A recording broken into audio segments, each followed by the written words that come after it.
Sebelum kita membahas, apakah ada hubungannya antara Soekarno dengan 30 SPKI, kita harus tahu dulu apa itu G30 SPKI.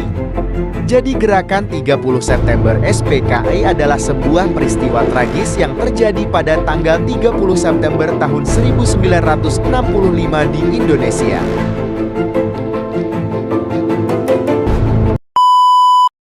Baiklah, kita akan mulai membahas antara Soekarno dengan 30 SPKI.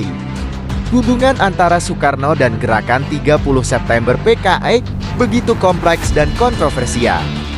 Meskipun Soekarno sebelumnya memiliki hubungan yang dekat dengan PKI dan mendukung beberapa kebijakan sosialis, termasuk konsep nasakom nasionalisme, agama, komunisme, ia tidak secara langsung terlibat dalam perencanaan atau pelaksanaan G30S.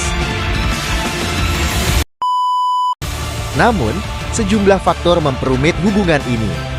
Retorika dan kebijakan politik Soekarno yang mendukung sosialisme dan komunisme membuatnya menjadi figur simbolis bagi PKI. Meskipun Soekarno tidak secara langsung terlibat dalam G30S, ia diduga mengetahui rencana kudeta tersebut dan mungkin memberikan dukungan tidak langsung. Setelah G30 SPKI, Soekarno berusaha menjaga keseimbangan politik antara militer dan PKI, tetapi ia kehilangan kendali terhadap situasi yang memuncak dalam kejatuhan dan penggulingannya dari kekuasaan pada tahun 1967. Di mana sekitar tahun 1965 yang telah lewat, Indonesia berada dalam konteks politik yang sangat kompleks. Beberapa faktor penting termasuk konflik ideologis, terdapat ketegangan antara sayap kiri yang diwakili oleh PKI yang kuat, dan sayap kanan yang meliputi militer, elit politik, dan organisasi Islam tradisional.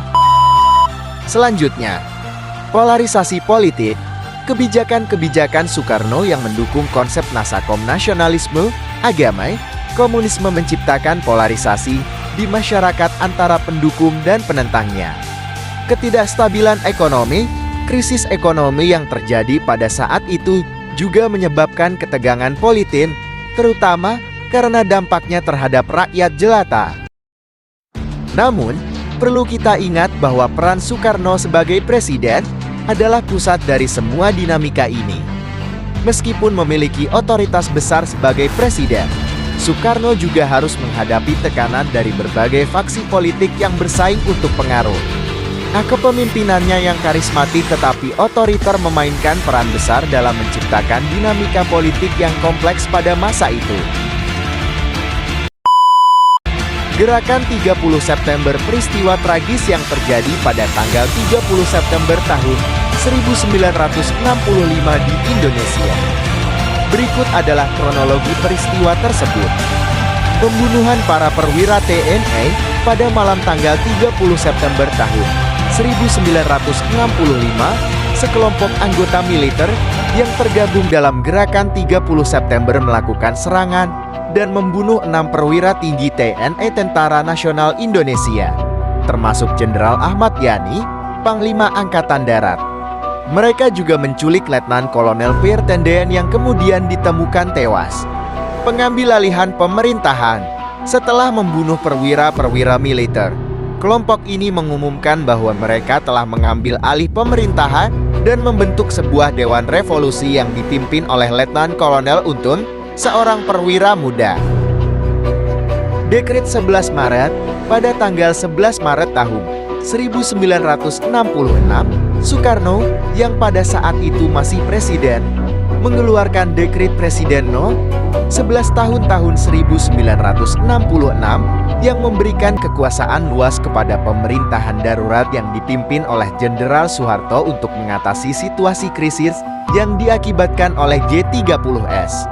Amankan agar supaya Presiden Soekarno sebagai presiden yang dipercaya kepada MPRS benar-benar melaksanakan putusan-putusan daripada MPRS itu. Jadi apakah ada kaitannya antara Soekarno dengan Gerakan 30 September PKI? Bahwa seiring berjalannya waktu, penilaian terhadap hubungan Soekarno dengan J30 SPKI masih menjadi subjek perdebatan di Indonesia dengan berbagai interpretasi sejarah yang berbeda. Jangan lupa untuk terus mendukung kami dengan menyukai, berlangganan, dan berbagi video ini kepada teman-teman kalian. Kami sangat menghargai setiap komentar dan masukan dari kalian. Sampai jumpa di video berikutnya.